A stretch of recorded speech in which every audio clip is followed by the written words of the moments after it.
আসসালামু আলাইকুম প্রিয় দর্শক, আপনারা জানেন যে আজকে নির্বাচনের যে কবে নির্বাচন হবে সেই নির্বাচনের ঘোষণা দেওয়া হয়েছে। প্রধান নির্বাচন কমিশনার জাতির উদ্দেশ্যে ভাষণ দিয়েছেন এবং সেই ভাষণে তিনি বলেছেন যে আগামী ফেব্রুয়ারি মাসের 12 তারিখে নির্বাচন, জাতীয় সংসদ নির্বাচন অনুষ্ঠিত হবে এবং একই দিনে একটা গণভোটও অনুষ্ঠিত হবে।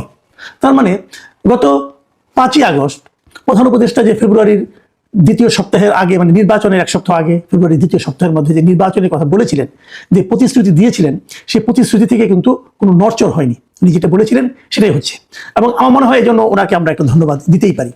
প্রধান উপদেষ্টা ওনার কথা রেখেছেন। এখন প্রশ্ন হচ্ছে নির্বাচনটা কেমন হবে। প্রধান উপদেষ্টা আরেকটা কথা বলেছেন, বহুবার বলেছেন উনি, যে উনি একটা অসাধারণ ভালো নির্বাচন জাতিকে উপহার দেবেন। সেটা আদৌ কি সম্ভব হবে? উনি কি সেটা পারবেন? এটা নিয়ে কি মানুষের মধ্যে কোনো ধরনের দ্বিধাদ্বন্দ্ব আছে? এটা কিন্তু একটা বড় প্রশ্ন, এটা নিয়ে আলোচনা হতে পারে এবং বললেই তো হবে না, সেই বাস্তবতা কিন্তু তৈরি করতে পেরেছেন, সেই আলোচনাও কিন্তু আসবে। তার আগে প্রধান নির্বাচন কমিশনার যে ঘোষণাগুলি দিয়েছেন তার যে টাইম লাইনটা, এটা একটু আপনাদেরকে বলে নিই। উনি বলেছেন যে মনোনয়নপত্র জমা দেওয়ার শেষ তারিখ হবে 29শে ডিসেম্বর, মানে এই মাসেই সবাইকে মনোনয়নপত্র দিতে হবে। 30 তারিখে, মানে একদিন পর থেকে, 30 তারিখ থেকে 4 জানুয়ারি, এই কয়দিন এটাকে বাছাই করা হবে। মানে কারো ভুল ভ্রান্তি থাকলে সেটা বাতিল হয়ে যাবে এরকম। এবং তারপরে যে বাছাই পরে রিটার্নিং অফিসে যে সিদ্ধান্তটা দেবেন যে কে মনোনয়ন কার কারটা বৈধ হলো, এটার ব্যাপারে যদি কারো কোনো আপিল করার থাকে, সেই আপিলের সময় হবে 11 জানুয়ারির মধ্যে করতে হবে এবং 11 জানুয়ারি আপিল করলে পরে সেটা পরের 1 সপ্তাহে, মানে 12 তারিখ থেকে 18 তারিখের মধ্যে সেই আপিলের নিষ্পত্তি হয়ে যাবে। মানে আপিলটা টিকলো কি টিকলো না, প্রার্থীতা থাকলো কি থাকলো না, এটা নিয়ে ক্লিয়ার হয়ে যাবে। তারপর প্রার্থিতা হয়ে গেল, তারপর 20 জানুয়ারি হবে। যদি কেউ তার প্রার্থিতা প্রত্যাহার করতে চায়, সেই সময়সীমাটা দেওয়া হবে 20শে জানুয়ারি এবং এরপর পরের দিনই প্রত্যাহার শেষ। তারপরে জানা গেল কে প্রার্থী। এরপরে প্রতীক বরাদ্দ হবে, মানে কে কোন প্রতীক পেতে যাচ্ছে সেটা নির্বাচন কমিশনের পক্ষ থেকে প্রতীক বরাদ্দ হবে 21 তারিখে। তো 21 জানুয়ারি প্রতীক বরাদ্দ হয়ে যাওয়ার পর তারপরের দিন থেকে 22শে জানুয়ারি থেকে নির্বাচনী প্রচারণা শুরু হয়ে যাবে। অবশ্য প্রচারণা অলরেডি চলছে। এখনই তো অনেকে জানেন সবুজ সংকেত পেয়েছেন। ঢাকা শহরে যদি যারা দেখেন, বিভিন্ন গ্রামাঞ্চলেও দেখবেন প্রতীক দিয়ে কিন্তু ধানের শীষ, দাঁড়িপাল্লাতে মোটামুটি আমরা কিন্তু দেখতে পাচ্ছি। তো এরকম নির্বাচনী প্রচারণা চলবে 22শে জানুয়ারি থেকে। প্রচারণা শেষ হবে 10ই ফেব্রুয়ারি সকাল 7:30টায়। মানে 10 ফেব্রুয়ারি সকাল 7:30টার পরে আর কোনো প্রচারণা করা চলবে না।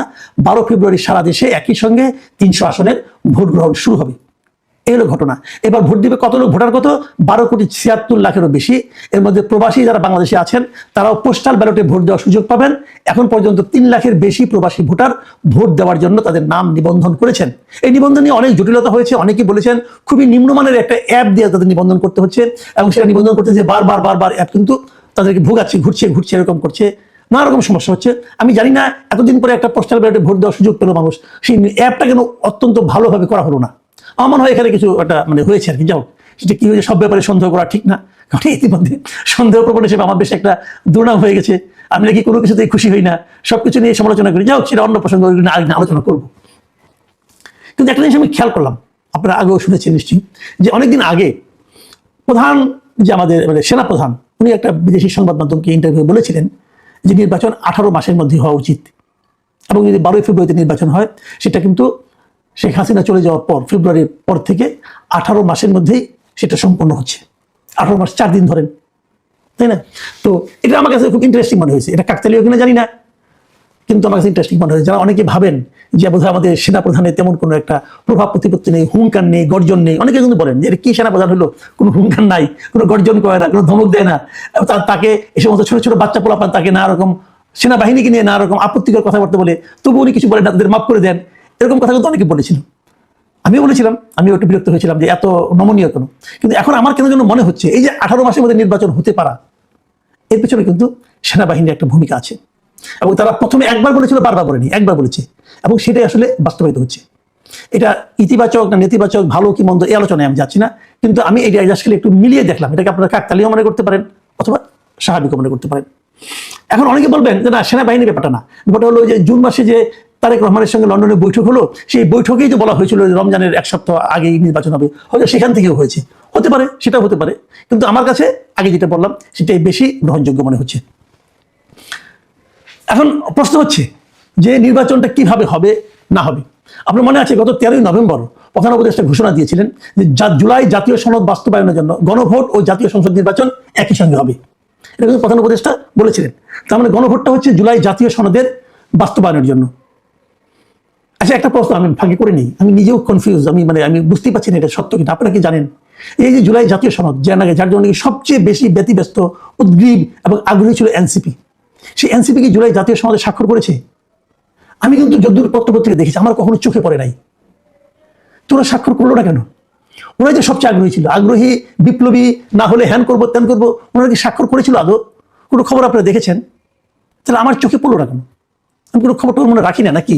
আমি ঠিক বুঝতে পারছি না। আমার কাছে অবিশ্বাস্য লাগছে, কিন্তু আমার সত্যি অবিশ্বাস্য লাগছে যে তারা কি তারাই যেটা চাইলো, তাদের দাবির জন্য যেটা হলো, সেটাতে তারাই স্বাক্ষর করলো না। এর মধ্যে তো অনেক কিছু হয়ে গেছে, অনেকে স্বাক্ষর করেছে, আপত্তি করেছে, তারপর স্বাক্ষর করেছে, এটা তো স্বাক্ষর করে নাই। তো এরা কি বলার জন্য বলে এই সমস্ত কথাবার্তা? দেখেন, অনেকে বলেছে যে এই যে এনসিপি, এরাও তো নির্বাচনে অংশ নিচ্ছে, এরা এর মধ্যে আপনার তাদের প্রার্থী তালিকা ঘোষণা করেছে, অনেক কিছু করেছে। ইন্টারেস্টিং হলো তাদের সঙ্গে কি তাদের যে আগের সহযোগী যারা ছিল, দুজন যে আপনার মন্ত্রী উপদেষ্টা হিসেবে ছিল, আসিফ মাহমুদ সজীব ভুইয়া এবং মাহফুজ আলম, তারা কি এনসিপির মাধ্যমে নির্বাচনে অংশ নেবে? এটা কিন্তু ওই দুজন এখন একদম একবারের জন্য বলে নাই। এবং এই নিয়ে দেখলাম যে প্রথম আলো একটা রিপোর্ট করেছে, খুব ইন্টারেস্টিং রিপোর্ট, যে মাহফুজ ও আসিফ কি স্বতন্ত্র প্রার্থী হচ্ছেন নাকি কোনো দলে যাচ্ছেন। এই প্রশ্নটা কিন্তু প্রথম আলো একটা রিপোর্ট করেছে, ইন্টারেস্টিং রিপোর্ট। আমি রিপোর্টটা পড়ে দেখলাম, দেখা গেল যে এরা এনসিপির সঙ্গে বোধহয় যাচ্ছেন না, এনসিপির সঙ্গে নাকি এদের সম্পর্ক জানি একটু খারাপ হয়ে গেছে। যে খারাপটা কেন হলো ভাবুন একটা জিনিস, তারা দুজনে নাকি এনসিপির ব্যাপারে আগ্রহী না, তারা এখন কেউ বিএনপিতে যেতে চায় দুজনই, কিন্তু তাদেরকে বিএনপি নাকি নিতে চায় না। বিএনপিতে যেতে না পেরে আসিফ মাহমুদ নাকি গণ অধিকার পরিষদের সঙ্গে যোগাযোগ করছে এবং গণ অধিকার পরিষদের মিটিংও করেছে, ইয়ের পরে, পদ থেকে পরে এবং আগে। গণ অধিকার পরিষদ থেকে তাদেরকে ব্যাপারে ইন্টারেস্টেড, ঠিক আছে, তাহলে তো আমরা আসো আমাদের সঙ্গে। তার মানে যারা একসঙ্গে আন্দোলন করলো এবং আন্দোলনের মুখ হিসেবে যারা ছিল সামনে, তারাই দুই ভাগ হয়ে গেল কেন? কেবল ক্ষমতায় যেতে পারা না পারা নিয়ে। আমার কাছে কালকে নাহিদ ইসলামের একটা কথা খুব ভালো লাগছে। তিনি বলেছেন যে এইবার কতগুলি এমপি পাবো না পাবো এটা আমাদের দেখার ব্যাপার না, আমাদের দল নিয়ে আমরা আরো আগের দিকে যেতে চাই। আমার কাছে মনে হয়েছে এটা হলো কিন্তু one of the good realisation তার। এবং আমি তাকে নিজেও বলি, পরামর্শ আমি দেওয়া যোগ্যতা আমার নাই। তো আমার সঙ্গে তার একবার দেখা হয়েছিল, কথা হয়েছিল, সেখানে তাকে আমি একটা কথাই বলেছিলাম যে আপনারা এই নির্বাচনের কথা ভুলে যান, একটা দল এত তারা